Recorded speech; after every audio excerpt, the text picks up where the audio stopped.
Om Swastiastu. Baik, perkenalkan nama saya Nikomang Sri Widyastuti, absen 51 dari kelas A2 Bangli. Di sini saya akan mengajar salah satu anak murid SD, yaitu dengan materi 6 benua di dunia. Sebelumnya, adik perkenalkan diri terlebih dahulu. Nama saya Nimade Dwi Siwahyuni, umur saya 12 tahun. Panggilannya siapa? Made. Made.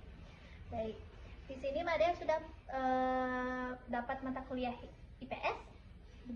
Mata pelajaran IPS? Udah. Oke, untuk materi benua udah pernah? Belum. Tahu benua? Enggak. Oke.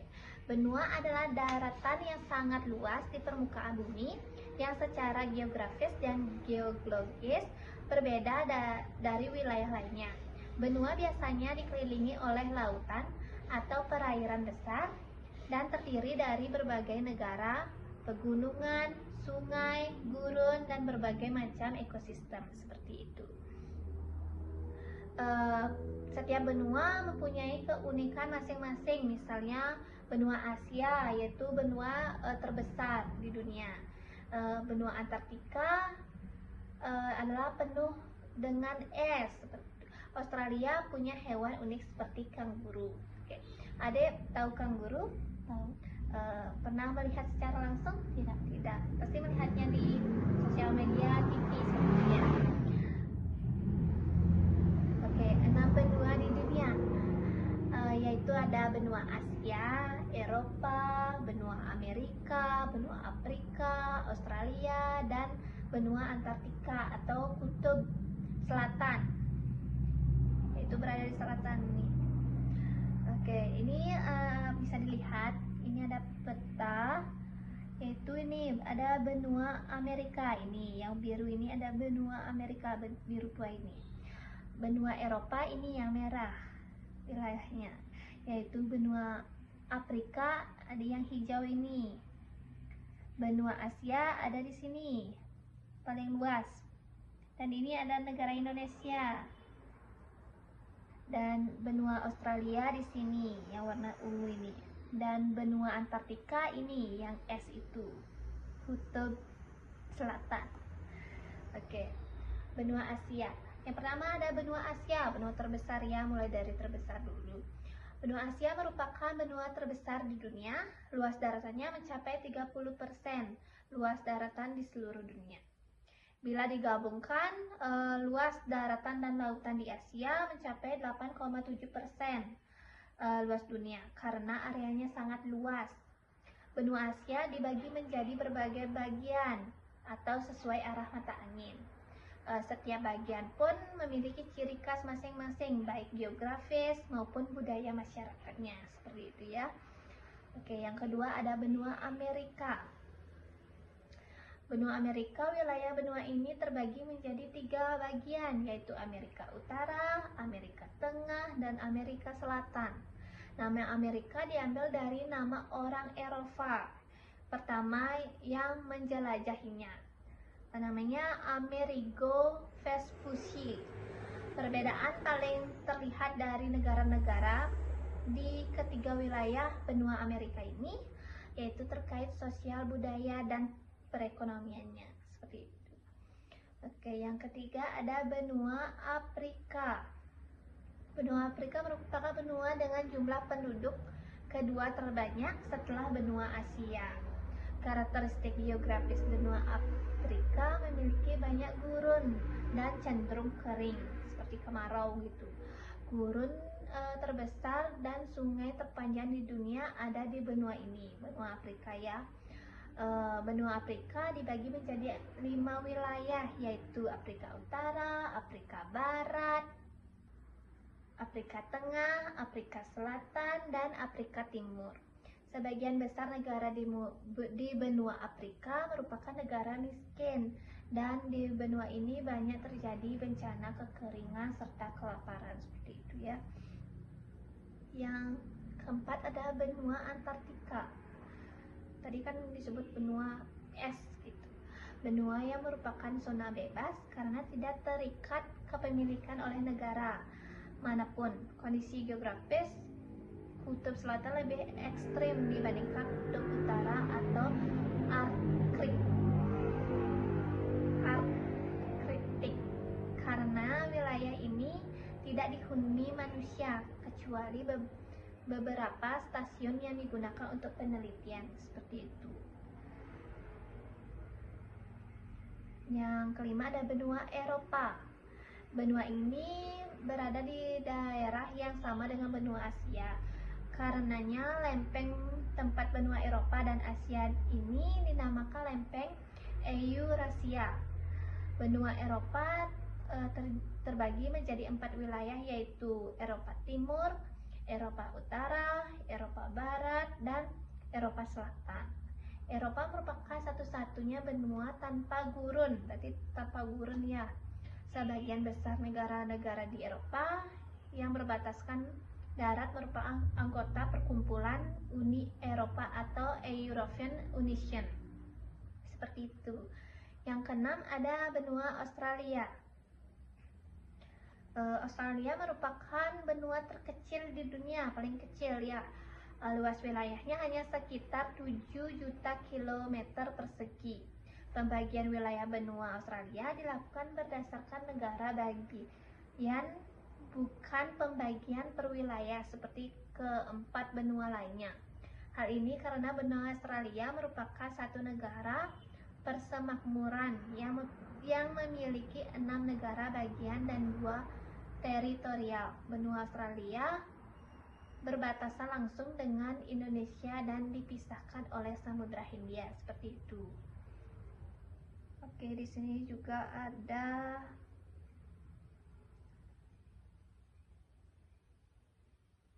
mencairnya es di Antartika. Oke. Benua Antartika mengandung lebih dari setengah air tawar dunia dalam lapisan es yang membeku. Sebuah jurnal penelitian penulisan bahwa perilaku manusia selama berabad-abad berikutnya mengirim air itu dengan laut secara permanen atau mencairnya es, seperti itu. Jika pemanasan global dibiarkan terus tanpa terkendali, Antartika akan melewati waktu yang bisa membuat benua tersebut menjadi gersang, seperti itu. Ini benua Antartika, ini seperti ini ya gambarnya, penuh dengan es. Dalam sebuah percobaan menggunakan komputer, beberapa penelitian mencoba melakukan sebuah simulasi untuk melihat bagaimana kondisi Antartika pada ribuan tahun dari sekarang. Dalam percobaan tersebut, para ilmuwan memasuki angka rata-rata kenaikan suhu di seluruh dunia sebagai dampak pemanasan global saat ini. Rata-rata suhu naik 7,2 derajat Fahrenheit ya, atau 4 derajat Celcius. Jika kenaikan suhu mencapai 18 derajat atau 10 derajat Celcius, hampir pasti Antartika akan bebas es.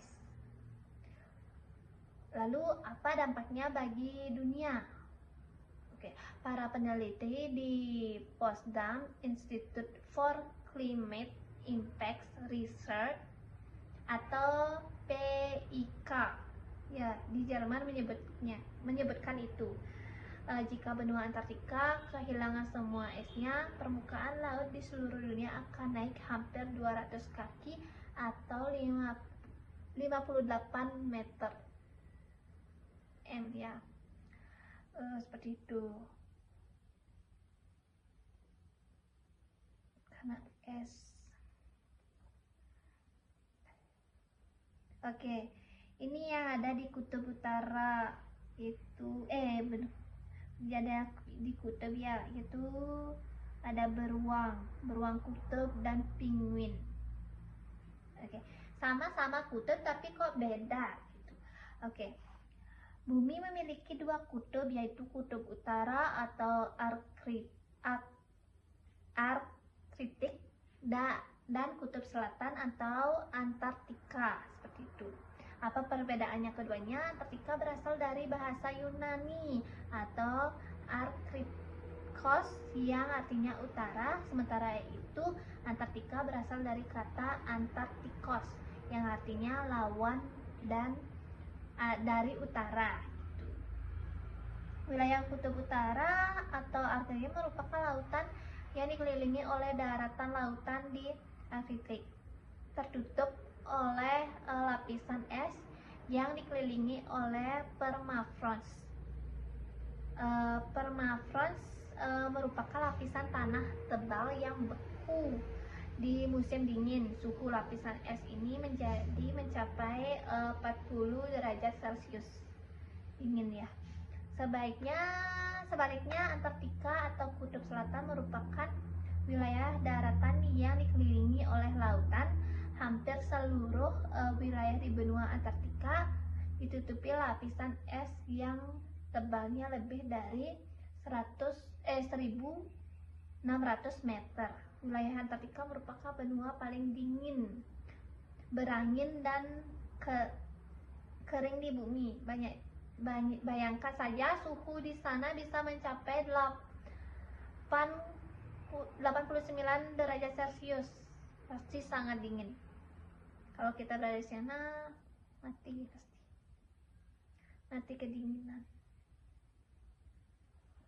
Oke. Jika melihat beruang kutub, itu artinya kalian melihat kawasan kutub utara. Karena di kutub selatan tidak ada beruang kutub, tetapi ada penguin. Jadi itu bedanya. Kalau beruang kutub berada di kawasan kutub utara, kalau penguin ada di kutub selatan. Seperti itu ya. Sebagian wilayah kutub utara yang ditinggali manusia meliputi Kanada, Amerika Serikat, Rusia, Finlandia, Swedia, Norwegia, Islandia, dan Denmark. Sementara di Antartika hanya ada di sebuah stasiun penelitian tanpa kehidupan manusia. Tidak ada manusia di sana. Suhu air di bawah lapisan es di Arktik lebih hangat dibandingkan suhu tanah di bawah lapisan es di Antartika. Seperti itu. Kondisi ini membuat suhu di Arktik tidak se-ekstrim di Antartika. Saat bumi mencapai titik terjauh dengan matahari atau aphelion, benua Antartika mengalami musim dingin. Oleh karena itu, suhunya pun menurun lebih ekstrim dibandingkan musim dingin di Arktik ya. Namun keduanya memiliki kesamaan juga, yaitu menjaga iklim di bumi. Dua kutub ini membantu menjaga suhu normal di zona lainnya di bumi. Oleh karena itu, perubahan iklim yang berdampak pada es yang meleleh di kutub utara bisa memengaruhi semua wilayah di bumi. Seperti itu.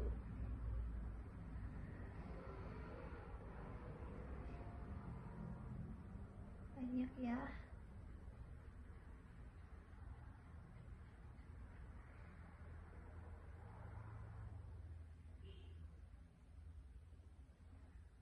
Oke, di sini ada apa nih? Terusan Panama dan terusan Suez menyambung perdagangan.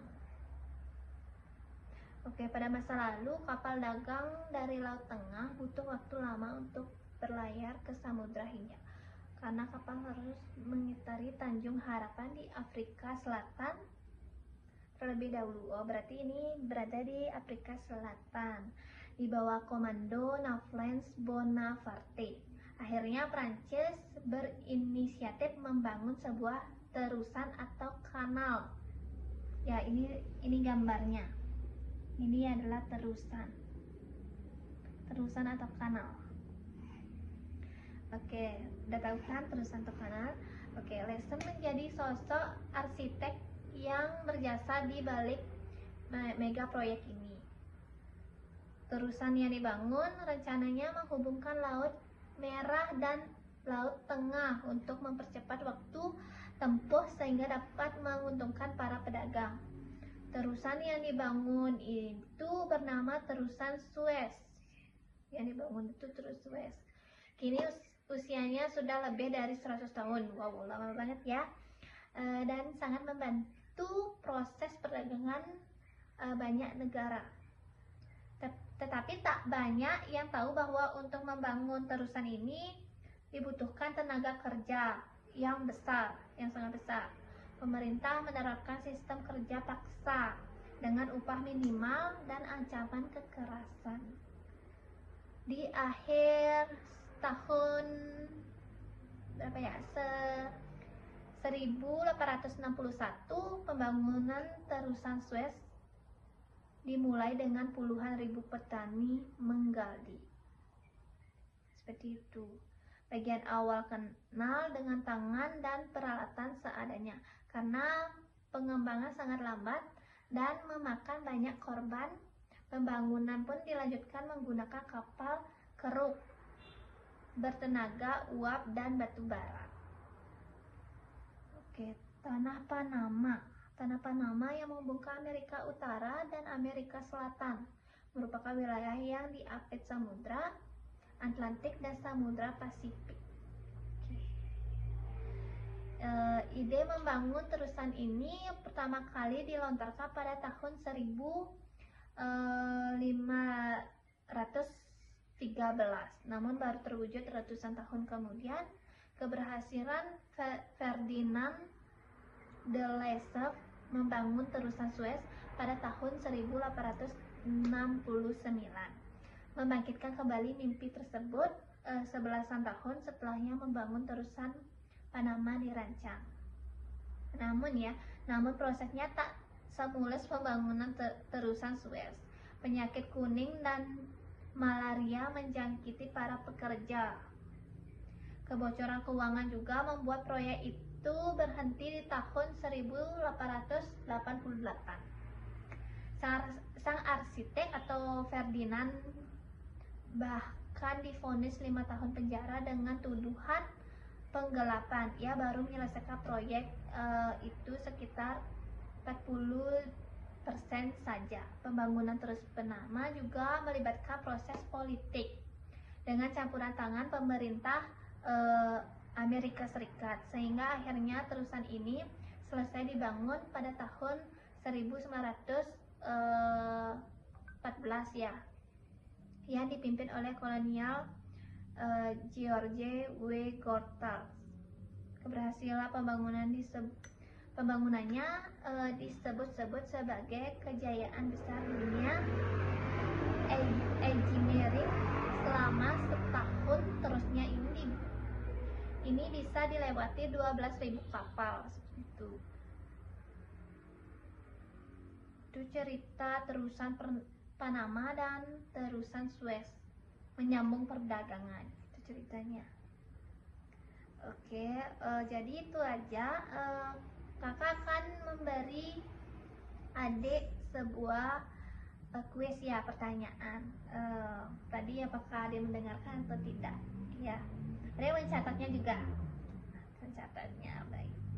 Oke, pertanyaannya ya.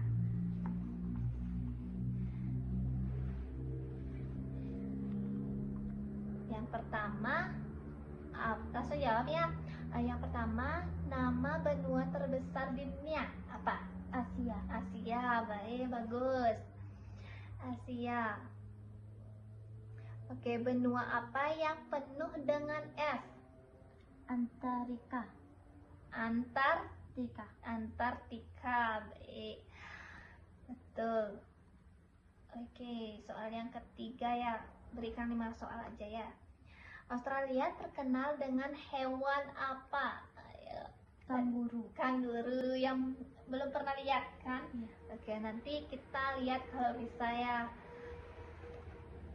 Yang keempat, di benua manakah negara Indonesia berada? Asia, benua yang terbesar. Oke, yang terakhir ini ya, harus benar ya. Apa nama benua terkecil di dunia?